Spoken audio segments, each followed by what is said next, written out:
Welcome to Horsepower, Chrome, and Rust, covering car culture and the automotive world with Shane Osborne, Brady Wright, and Steve, the producer, Johan. Let's see what's up this week. Hey, here's what's happening Tuesday, January 14th, 2020. 2020. Wow. Tudio. Brady Wright, Shane Osborne, Steve, the producer, Johan, joining millions of listeners on this 120th episode of Horsepower, Amazing, 120. Chrome, and Rust. You can find us on iTunes, on iHeart Podcasts, Spotify, of course, Podomatic.com. Make sure you like and follow our Facebook page for all the latest shows. I also want to take a moment and welcome our newest sponsor, Witch Doctor Restoration. Let your project be a Witch Doctor project. Big job, small job, dream job, call 425-626-4135. Our first segment is always back to the blacktop, and Steve Johan has automotive news and information as usual. What's up today, Mr. Johan? Well, big news for Harley-Davidson fans, Ooh. as Harley-Davidson Motor Company and Tuscany Motor Company will introduce the first ever Harley-Davidson Edition GMC pickup. Oh, okay. Yeah, they did it with Fords for years. Oh, yeah. Well, there will be a limited number of 250 Harley-Davidson branded GMC Sierra trucks available through select authorized GMC Tuscany dealers in North America. The new pickup includes over 65 edition-specific components that make the 2020 model truck distinctly Harley-Davidson. The styling was inspired by the famous Harley-Davidson Fat Boy model. The Tuscany team begins with a GMC Sierra truck and then installs many motorcycle-inspired components, including Harley-Davidson branded 22-inch milled aluminum wheels, styled and inspired by the Harley-Davidson Fat Boy model. Okay. And I'm wondering, what does that mean? Are they going to be spoke or what? No. They're milled. They're milled. The Fat Boy wheels are basically disc wheels. And it's been kind of the main thing. I mean, the Fat Boy is recognizable by the wheels. It's the same bike as the Heritage, except it's got these disc wheels on it, and they really look sharp. However, they catch the wind. So if you're in a crosswind, Fat Boys are famous. Those are the solid ones, isn't it? They got some holes in them, but basically they're solid. Yeah. And like you said, when it catches the it's a big wind. sale, yeah. So it is. They kind of know that. But I doubt that it'll be a problem on a truck. How many of these are they making altogether? 250. Oh, 250. So these will be a kind of an instant classic. It will, and it's going to have a tuned exhaust with Harley-Davidson solid billet aluminum tips. Of course. Bar and shields badging, stainless steel Harley-Davidson gauges, billet pedals, two-tone diamond stitched and perforated custom leather seating, and officially an official numbered Harley-Davidson center console badge, to name a few. Sure. Plus a bunch of off-the-shelf goodies. And a bunch of skulls. It's got to be skulls. Yes, skulls and pointy things. Well, I don't know if Chevy's going to go that far because they got to have skulls. If it's a Harley edition, I know there's a skull in there someplace. It's a death trap. It's a suicide trap. It's not. No, it isn't. I'm just thinking of that. I know, song. but if I'll bet you that badge, the console badge, I'm sure it has the logo, the little, but there's got to be a skull in there. The skull in there. Got to be a skull. Yep. You know that particular skull, by the way, is a licensed Harley logo. There is one that's theirs. Right. And everybody knows what it is if you're a Harley fan. Well, of course. they got the number one as well. They've got that Harley number one. Oh yeah, but that goes back to the 70s. That's right. Yeah. No. This if it's going to have to do with the Fat Boy, I guarantee you there's going to be a skull in there. Oh, I'll have to take a look at that. I'll get some pictures. And yeah, that would be good. Yeah. Well, and then depending on the coloration, because with the Fords, they always had black and orange. Black and orange, yeah, of course. So then they got to come out with 250 Chevy branded Fat Boys as the counter to this. Well, but they could still do black and orange. Those are Harley's official colors. I know, but they got to do it with a Chevy GMC branding on it. I'm sure they could manage to put a black and orange GMC pickup. Well, you know what I'm saying is, sure, Harley needs to pick this up and run 250 special edition Fat Boys with all the GM nameplating on it. Right. They could certainly do that. They could certainly do it, but I don't know if any of the Harley guys are going to want it. But no, I don't know why not. That would be kind of cool. The same guy will buy the GM badged Fat Boy as buys the Fat Boy badged Jimmy. That's right. He'll have two. And then you'll have the competitors who are doing the Jack Daniels branded Indian motorcycles. There you go. See, it's all part of it. It's cross-promoting at its best. It is. American capitalism. You got to love it. Now for something very cool. Oh. This past week. As if that wasn't cool enough. Well, it is. Well, and folks, if you don't know, you've got 2 or 3 Harleys sitting in your garage right now. Who? You. Actually, in my garage right now, I have no Harleys. I have 0 Harley-Davidsons in my garage right now. Where's your Harleys? I sold the last one. Actually, I traded it in to get a new car for my wife because the Cadillac stuck its feet in the air and died. Oh, very good. So you got some used- cash out of that. I used my custom Harley Yep. as the basis for the trade-in on a brand new, are you ready, Mazda CX-5 Grand Touring Reserve Turbo. SUV? Well, it's a compact SUV. Yeah. Very cool. It is very cool. We have a mutual friend who's probably rolling over and going, "No, you got rid of your Harley," but we won't mention his name. But it doesn't matter. I mean, you can always get another one. I know you I'll can. get another Harley in 20 minutes. That's right. But right now you have more room. Is the car parked in the garage where that was? Of course. There you go. Yeah. So everybody's happy. That's right. Well, this is very cool. This If is Mama very ain't cool. happy, ain't nobody happy. Oh, I hear you. I hear you. That's why she's screaming to get me working on the El Camino starting in March. There you go. Well, this past week saw the sale of the original Bullitt Mustang. Yes, Eleanor. It went. I watched it last night on Netflix. They had one of the channels. And, Was it Meekum that did it? Yeah, make them. And it was like a 10-minute thing. Oh, they pimped it real and hard. it went for $3.4 million. 3.4, yeah. And then Yep. what's interesting is they listed, all the listing says $3.75. And I'm wondering, was there like another $400,000 tacked on to the price for make 'em or something? Well, what's tax and okay, delivery on tax 3.4 and delivery. million? There you Yeah, go. I'm There sure you there's- go. But we do not know who owns it. It may be like the last owner. No one knew who owned it for 40 years. It sat in a private collection.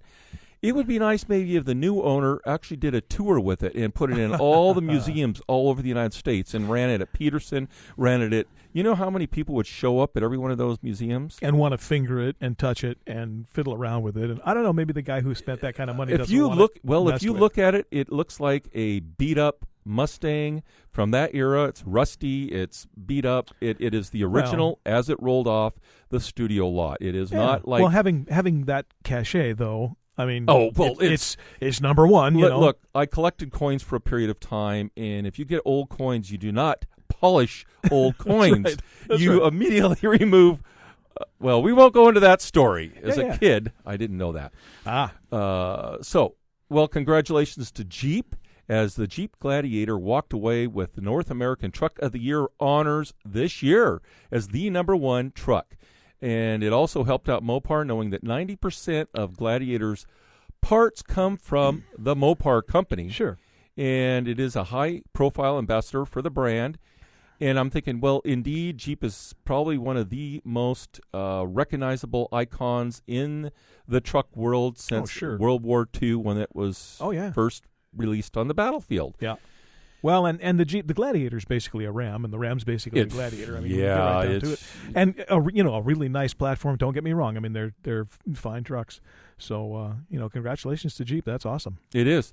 And then industry insiders have said Takata airbag crisis is nearing an end, with the addition of 10 million more recalls being announced this last week. It's like a dinosaur stuck in the tar pits. My you know, gosh. the thing just it can't escape, and it's screaming to be let go. I mean, it's just the worst. I feel so bad for those guys. I mean, at first it was kind of, and then it was, oh, man. And then it was, let it die. And it won't. It just, how many cars had those things It's the largest safety scandal in the automotive history. It started out in 2015. It just, and it kept getting worse. It kept getting worse. And in the most recent includes 14 different automakers. And, but then to top that off, this week, out came the leaks that employees at Boeing pointed out that they wouldn't fly in the MAX airline, that they thought it was made by a bunch of monkeys. Yeah, the 37 MAX. That's right. Yeah. So it has wheels. We need to talk about it. Scary. Right here on Horsepower, Chrome, and Rust. Yep. Thanks for tuning in. We got a really cool guest coming up next, too. Steve Papadakis is with us. Don't go away. Chrome and Rust. My mind's out of gear, and my heart's in overdrive. I've everything to fear. I ain't never been more alive. Hey, Horsepower, Chrome, and Rust is back. This is the first half of our segment called The Windshield View. That's where we talk with industry giants, and we do have, in fact, one who is a legend in sport compact racing this week. Steve Papadakis is with us today from all the way from Carson, California. Steve, how are you? Doing well. Thanks, guys. Excellent. So your company is Papadakis Racing, but that's just a very, very minimum of the stuff that got you where you are. I don't think it would be too difficult for me to use the word legend when it comes to some of the stuff you've done, but there may be people who aren't as familiar with sport compact stuff as some others. So if I can ask you, how did you get into the idea of sport compact racing? Because everybody starts smaller and then moves into what they really like. Give me a little background. Yeah, so to give you some context, so I'm 42 years old today. Oh, congratulations. Happy birthday. Not today. Sorry, I didn't turn 42 today, but I'm 42 at this time. Ah, very well. And, yep. Well, happy birthday anyway. Thank you. And started really into cars. 1993 is when I got my driver's license.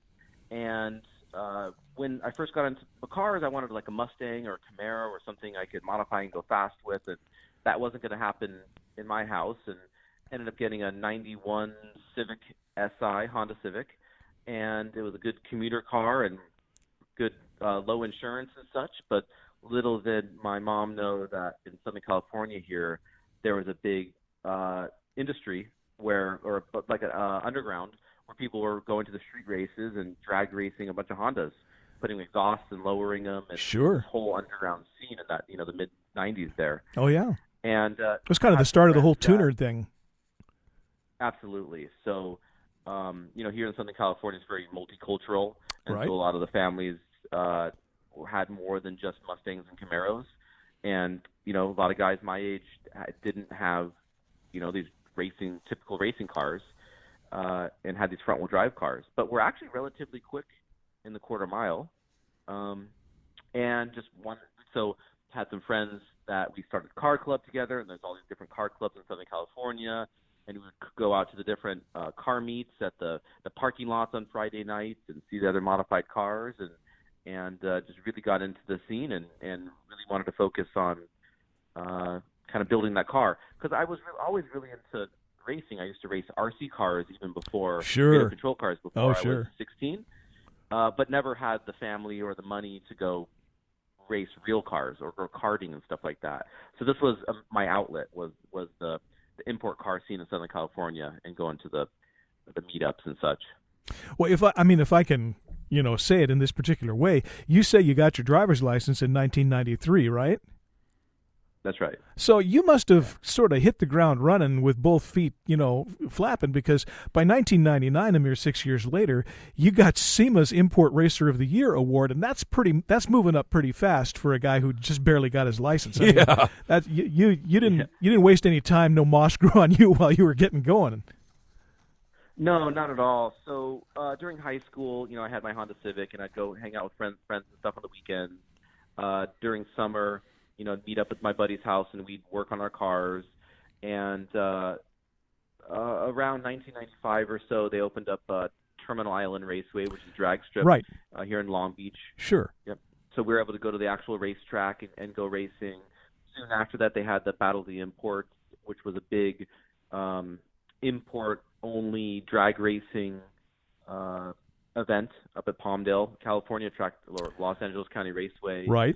So we would go race our cars there, and right after high school, I wanted to build race cars. I wanted to be a race car driver, and they didn't really have schools for that.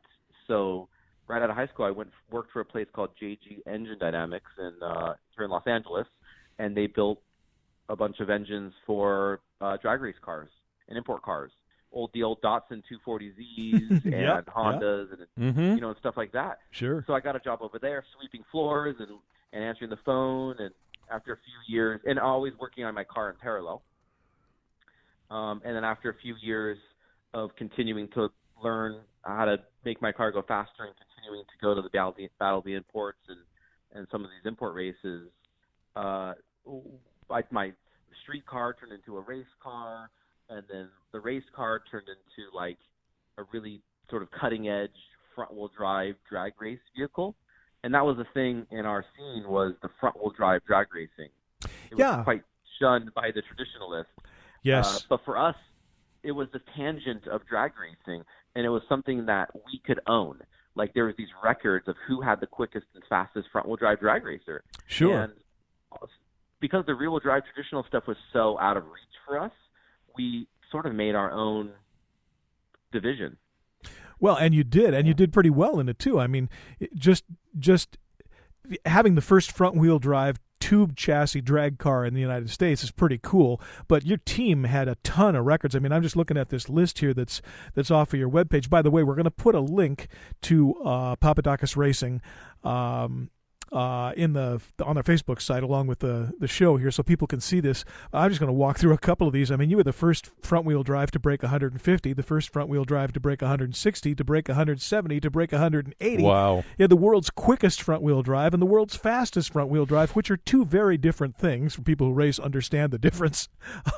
And the first front wheel drive car to run in the 8s. I'm assuming that's a 1320, not 1,000, right? All 1320. All for sure. 1320. Yeah, So full quarter mile. Yeah, so the whole, I mean, the gearing and the rest of that was different. Of course, once everybody went to 1,000 yards, it's a little different, or 1,000 feet, a little different. Well, I want to break in here for a moment. So, what were you running for motors, and what were you doing to soup them up at that point in time to get these types of speeds? Yep. So we were running the Honda 4-cylinder engines. And this was a big thing in just the street cars and the race cars, was taking the larger 2.0 or 1.8 liter engines, or 2.3 liter engines, and putting them into the smaller cars. Sure. So taking a Honda Prelude engine and putting it into a Honda Civic, or an Integra engine into the Honda Civic or CRX. And that was something that we specialized in. So they were 4-cylinder engines, turbocharged, and we were really on the cutting edge of these high horsepower turbocharged 4-cylinders. And it was really fun, and learned a lot, because there weren't any books or really established engine builders that knew how to do this. So the place that I worked initially, and then I went off on my own and started a shop called Honda Pro, where we worked on other people's cars, but also our own race car, and built engines, and was just off in this unique sort of tangent of engine building, where we built, high boost 600-700 horsepower 4-cylinder engines. It's so funny, to hear, weren't used in any other type of motorsport. Yeah, I mean, that kind of thing. And of course, that sort of stuff was responsible for a whole new set of classes of passenger cars. A lot of passenger car developments come from the racing world. And this is a 5-second story. I just bought my wife a new car because her old one, died. And we got her a new Mazda CX-5 with the 4-speed turbo. And she said, well, I'm not 4-speed, but 4-cylinder turbo. She says, a 4-cylinder. It doesn't have it. I said, first off, it's 250 horsepower for a street car with a turbo. That's pretty decent. And you're not going to have any issues with this car. No. And that kind of thing wasn't heard of, 10, 20 years ago at all. And it all came out of the racing community. Yep. And maybe I was, the right place at the right time, where we were driving more economical cars, and we wanted to soup them up. And that just became, that's the norm nowadays, right? Is the smaller engine, but souped up, and you kind of get the best of both worlds. So, well, Stephen, I'm gonna, we kind of backdoored the motorsports industry. Well, that's perfect. Well, it is, and I'm going to break in here. We've got a break coming up here, and as a side, I just I visited the Honda motorcycle corporate headquarters down there in California a number of years ago. And they had sitting there their Indy motor. And I'm looking at this little teeny motor cranking out 1,200 plus horsepower. And I'm like, wow, high power out of a little engine. So it's definitely, you can do it, and you're doing it. So stick with us. We'll be right back with more of Stephen Papadakis and more of our show.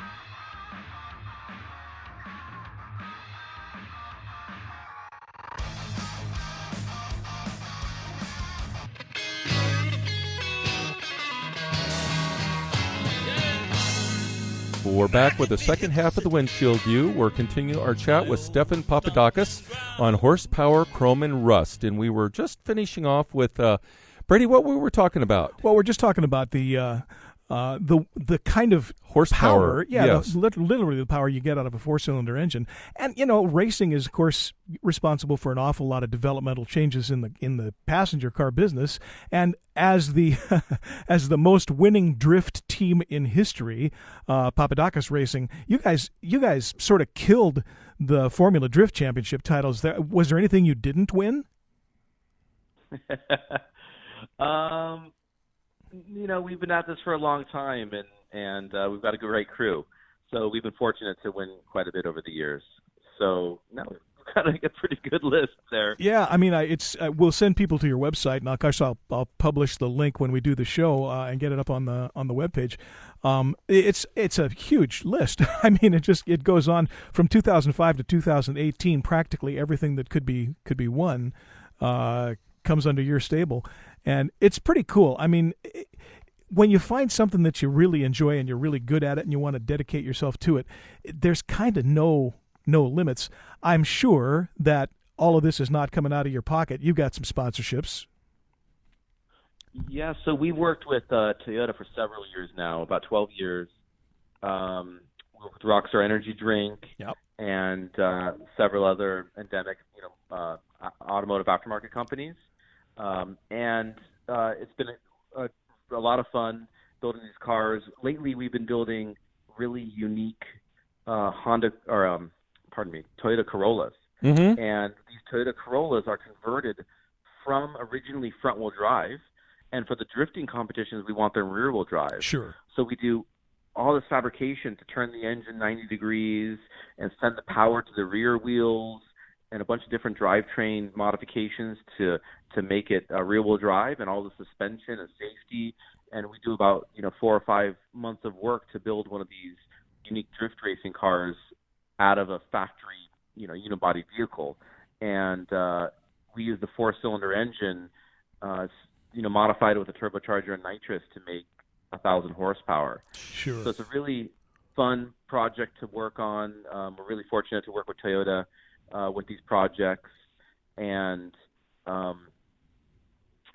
like on my Instagram or our YouTube channel and stuff like that, we share a lot of the build projects and yes, behind the scenes, because we found that there's a lot of people like myself that like to watch, not just like I like to watch racing a bit. I like the competition on track, but I'm actually more into the mechanics behind the car, sure, and kind of how they're built, and those kind of things. And I feel like they don't always show a lot of that, maybe with Indy cars and Formula One.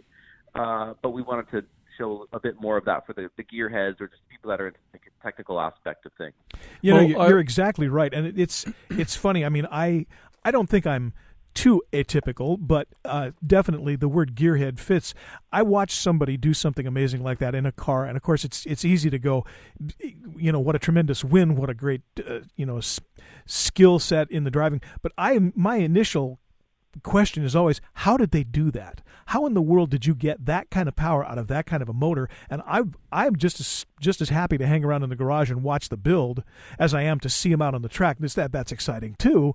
But you're exactly right. The gearheads are the ones who go, okay, let's get down in the garage and show me what this actually came out of. Because all of us, I think, in this hobby, have dreams of doing something bigger and better with whatever car you have, even if it's, a 1950 Hudson. It doesn't matter.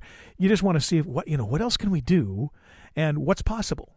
And answering that question is half the fun. Well, and Stephen, I wanted to segue into asking, do you do builds for other individuals in your shop? We used to years ago, but not anymore. Nowadays, we're just focused on our own competition cars. We're so busy with the building of the cars in the off season, and then traveling to the events, and then maintaining them in between events. It's a full-time gig, so we wouldn't be able to support a customer base like we would need to. So we just focus on our own competition cars nowadays. Well, and that is a sweet spot to be. You're making enough to pay for everybody on your crew, in your shop, yourself, and you're doing the very thing you enjoy most, and that is drift racing. So I'm thinking, a while back, the whole Tokyo Drift and the whole movie industry took on that Southern California feel. When did drift racing really begin as a historical? I mean, I'm thinking I used to watch Rockford Files, and he'd do a little drifting in that Firebird. But when did it really take on a class of its own and become what it is today? Yeah, so in Japan, it has its competition roots. So in the late 90s, 99, around 2000, there was a series called the D1 series in Japan. And it was headed by a former road race rally car driver that was known as the Drift King.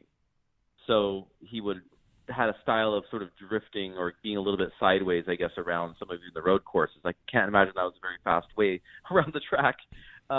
But he took that sort of style, and him and his friends or some competitors decided to turn that into an actual competition. So they had some competitions over the years in Japan, and in 2001, 2002, 2003, they had a few different demo events here in the U.S. in Southern California. In 2004, Formula Drift, a U.S. company, decided to start a series here in the U.S. So 2004 has been the beginning of the real competition series, which carries on to today, which is Formula Drift or Formula D. And it's grown from 4 events in the U.S. to an international set of series. So there's 8 events here in the U.S. that get anywhere from 10 to 20,000 people live at the event, plus a giant live stream on the web of hundreds of thousands of viewers globally. Plus they have a series in Japan, and then several events in other countries. Like we've been down to Chile and drifted, out to Qatar. We've drifted on the track in Abu Dhabi. Our driver comes out, he's from Norway, and they have events out in Norway and all through Europe. So it really is a global phenomenon, even at not only with the enthusiasts, but also the competition as well. And when you meet younger kids that are, 16, 17, 19 years old, and they're into motorsports, usually drift is part of that motorsports mix, or sometimes they're just into drift because they may be a little bit of the anti-establishment and are not interested in watching a lot of the same spec Indy cars going around a circle, or the NASCAR that kind of all look the same. They're interested in a bit more of the diversity of the drift competitions, with the different chassis and drivers and engines and uniqueness that it has. So tell us what goes into a drift car versus a standard race car. What is the difference when it comes to specs and that kind of thing? Just maybe the top 5 things that really allow a car to be a phenomenal platform for drifting. Yep. Okay. So all of the cars start and need have a regulation, and that first regulation is they have to be based on a street factory car, and they all have a factory unibody, and they have to have some of the subframes are factory. So these are not tube chassis vehicles, and they have mostly the steel bodies, maybe some body kits and things like that. So they're based on factory cars. So they're very similar to what you might drive on the street. You walk up to it and you can relate to it. The engines are unregulated. So very common is 900 to 1100 horsepower engines to keep the tires spinning. And interestingly enough, you might think, oh, the cars are drifting around. You want to have not a lot of grip. That way you can, have the things slide.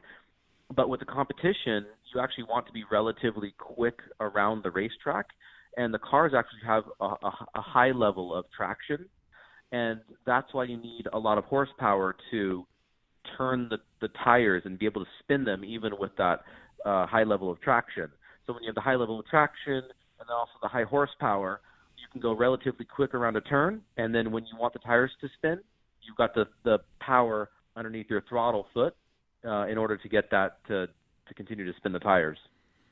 No. I would think that the tire composition science has to be just amazing. I mean, it's real interesting because every different type of tire for every different motorsport has its own sort of composition. And something like drifting, you're going to destroy a tire, but the fact is, through a race, that tire's got to hold up and have about the same kind of traction it had at the beginning as it has at the end, and that speaks to some amazing chemistry, I would think. Yeah, tire brands and that technology is definitely a big part of the drifting sport. We have to use DOT-regulated tires, right, and actual tread wear of 200 or greater. These are not racing compounds. They would be like a high-performance summer tire. Wow. And they all have to be something that's sold for the public.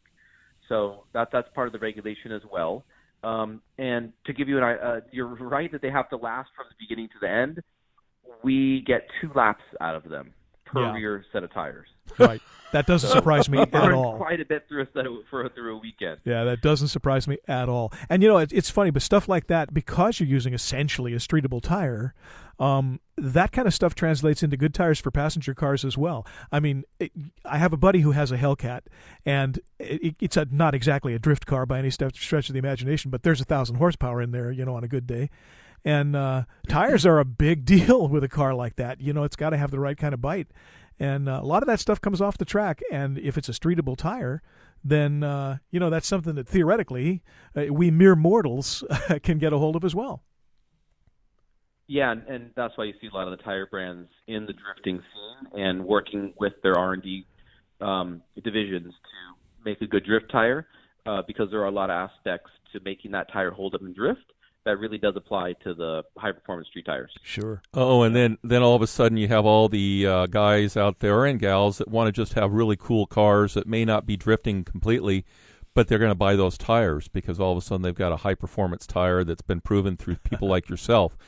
So are all the drift cars all rear wheel then? And that means that all the supposed stock looking vehicles still have to be converted to run rear wheel. Am I correct then? Yep, they're all rear wheel drive, and we're actually the only team that runs a front wheel drive converted vehicle. There has been others in the past, but the typical cars are older Nissan, like the 240SX, or there's like the Silvias from Japan, right? Toyota Supras, Ford Mustangs, Chevy Camaro, cars like that. So mostly rear-wheel drive cars that came factory rear-wheel drive. We just run one of the more obscure vehicles. Oh, so any of those rear, my Mazda 1871 would have qualified as rear, and the old Datsun B210s and all that kind of stuff. Talking old steel, do you see those out there every so often? I hear the chuckle. The challenge with some of the old cars is the suspension is not necessarily at the geometry that you would want. Okay, and the power that you would need is so beyond what those chassis and stuff may be able to take. Okay, that the more modern sports car versions tend to work better than an old Datsun B210. Although the body on frame car too, isn't it? On a wet night, you could have some fun with the B210. It's not exactly track safe though. No. Do you ever see any BMWs or anything out there like that? Absolutely. There's some guys with like E46 M3s. Yeah, right. And they're quite popular. Everybody loves the M3. Well, internationally. Everybody loves the M3. Well, that is an amazing thing. And for those who want to, just go to what's your YouTube channel? Because you have one there. Yep, it's youtube.com/Papadakis Racing. And if you just, in any search engine, you just type in Papadakis Racing, P-A-P-A-D like David, A-K-I-S, a bunch of our stuff will come up. Yeah. So, we'll link all YouTube, of that stuff too. I'm on Instagram. Yeah. And we do our best to share as much behind the scenes as we can. A lot of teams really want to hide that stuff because they don't want the competitors to find out and use that against them at the race. But we go for a more offensive philosophy where we want to share it, and it's what I would like from teams that I follow. Well, Nice. when I read the posts, people are commenting. They're just saying, "Man, Stefan, you do a phenomenal job of just showing the nuts and the bolts and walking people through. You've got a very nice, calm demeanor, and you're really kind of a natural teacher. So, and what I like about it is if something messes up, you show it right there, and that's always appreciated." Yeah, it can be embarrassing sometimes, but it is what it is, and I appreciate that. Thanks. It is what it is, so I want to show well, that. nice. Well, we've been talking with Stefan Papadakis, Papadakis Racing. We'll put the links up on our channel and on our Facebook page. And Stefan, thanks for taking time talking with us tonight, and we'd like to have you back on again at some point. Yeah. Reach out anytime. I'm around. Will do. All right. Hey, you are listening to the greatest automotive information show in the known world, and a cool hot rod story you can tell your friends is up next. This is Horsepower, Chrome, and Rust.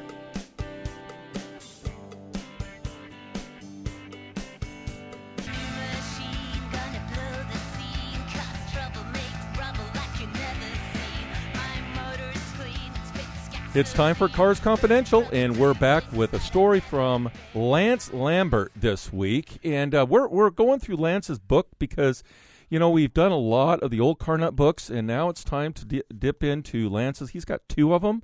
And so what's up this week, Brady? Well, this one's from Fenders, Fins, and Friends. And, as Steve points out, Lance is a friend of the show. He's been with us, since day one. And he's got a pretty prolific, set of books.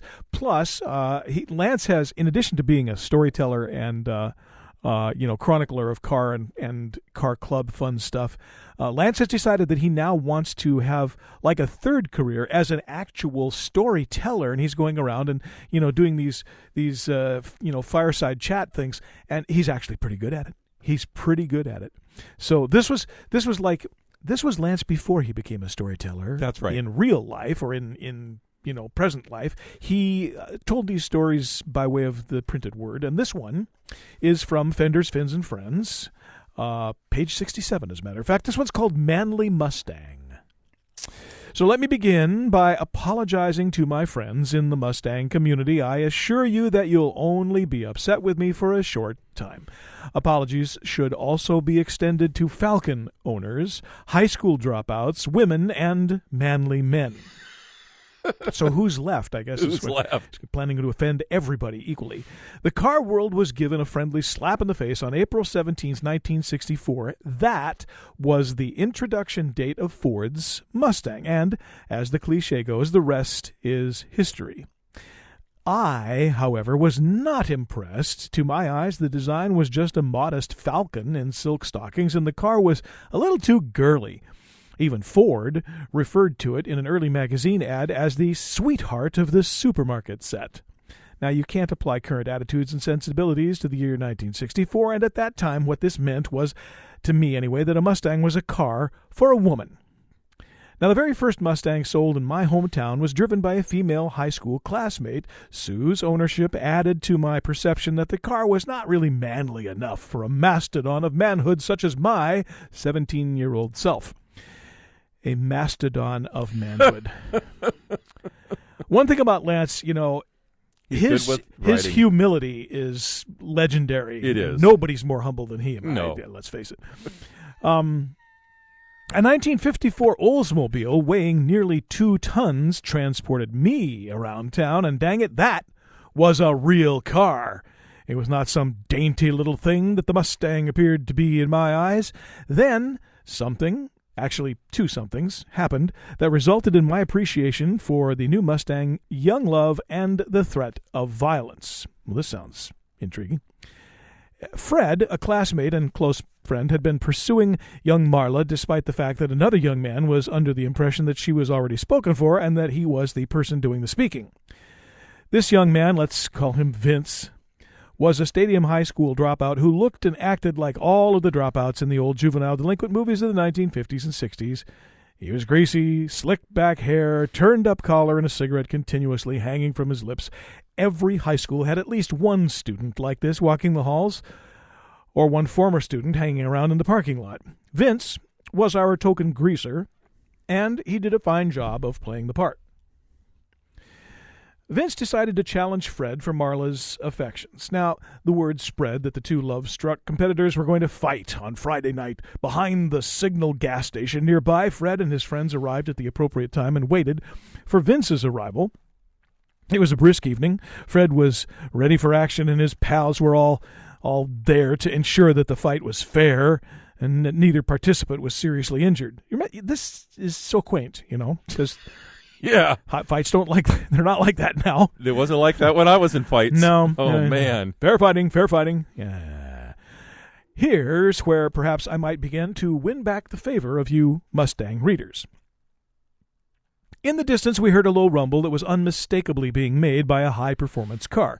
The sound was followed by the arrival of what, to this day, is one of the most impressive auto visuals that is stored in my noggin. Vince drove up in a new 65 Mustang GT Fastback. This dark green rumbling menace slowly emerged from the darkness and pulled up to the crowd. What happened next was not expected. We forgot about the fight and instead stood frozen while admiring the car. I'd only seen the Fastbacks in magazines. I hadn't yet seen one that could actually be touched. This car was beautiful and, in the context of the situation, a bit fear-provoking. The crowd was no longer excitedly anticipating a victory for either opponent. It was mesmerized by the new fighter that had entered the ring. The term muscle car had not yet been coined, but this car definitely enhanced Vince's muscles. The trance was broken, and the crowd approached the Mustang to take a closer look, and for the moment, Fred was forgotten. Vince sat for a short time staring at Fred, while Fred stared back in admiration and perhaps fear. Fred had just lost the fight. He knew it, too. Vince knew he'd gotten the best of Fred, so he slipped the Mustang into gear and drove off into the darkness. Did this event change my opinion of Mustangs? Well, there's one in the garage and two in my past and hopefully a few more in my future. all fastbacks, too. The manly Mustang. Lance's books are full of stories like this, and an awful lot of them have to do with his personal memories. And as we say, you can find Lance's books on Amazon. You can get them through the Vintage Vehicle Show website, and it never fails that these stories, kind of stimulate a memory of your own. Everybody's got a story, something like it, and I think that's kind of the beauty of these stories, is that it kind of engenders the age-old game of the topper.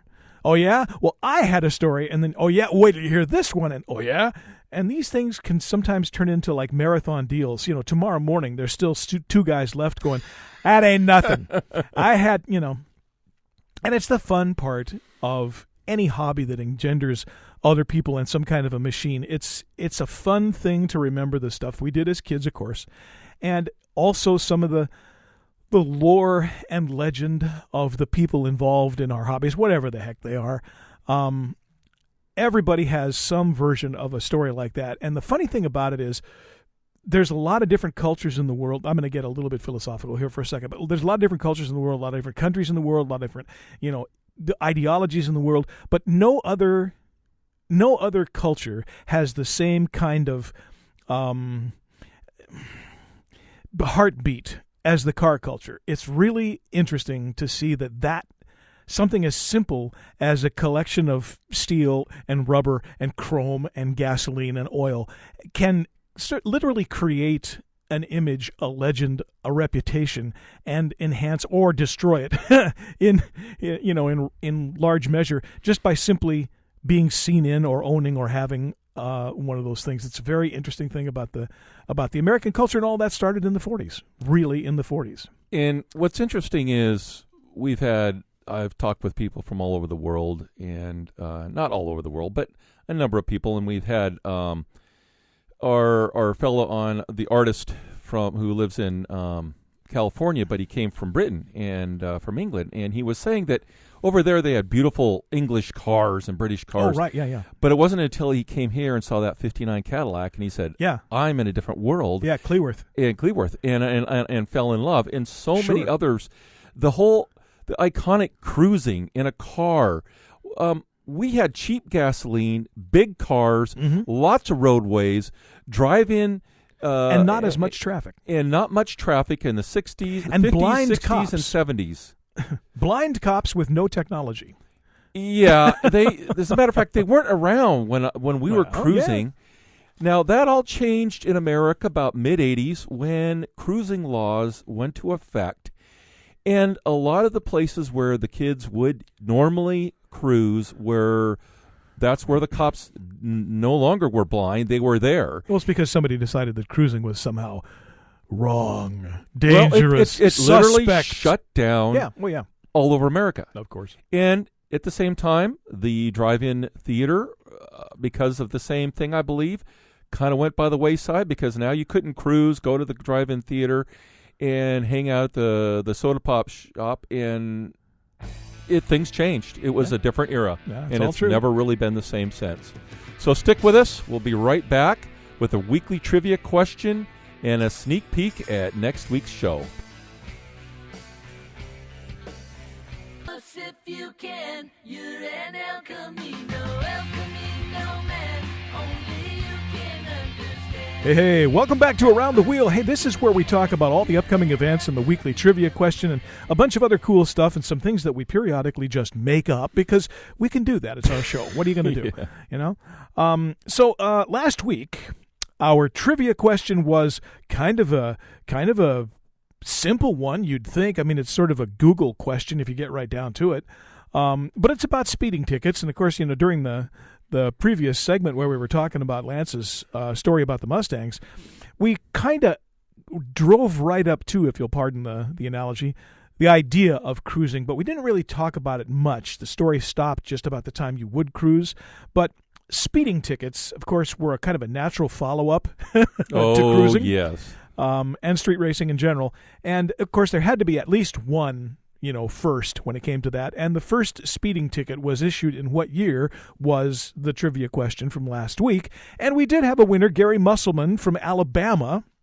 I like that, Musselman. Musselman, yeah, Musselmann, Musselman. Anyway, he sent me a thing on Facebook and said, yeah, I know what it is. It is 1902. Wow. And I went, no, you're on drugs. There was no such, but he's right. It was 1902, the first speeding ticket. And I don't know what the speed was because that would be fun to know. Yeah, well, at 1902... you were doing 26 miles an hour in a 25-mile-an-hour zone, by golly. I would like to know. I got that thing up to 30 miles an That's hour. right. 25. Ran over a raccoon on the way. I'd like to know. How did they... I guess they had speedometers, and did they have radar? How did they know he was going over? They had somebody running beside him. That's what I'm wondering. How would you know someone is speeding? There was no radar guns. No. I don't know.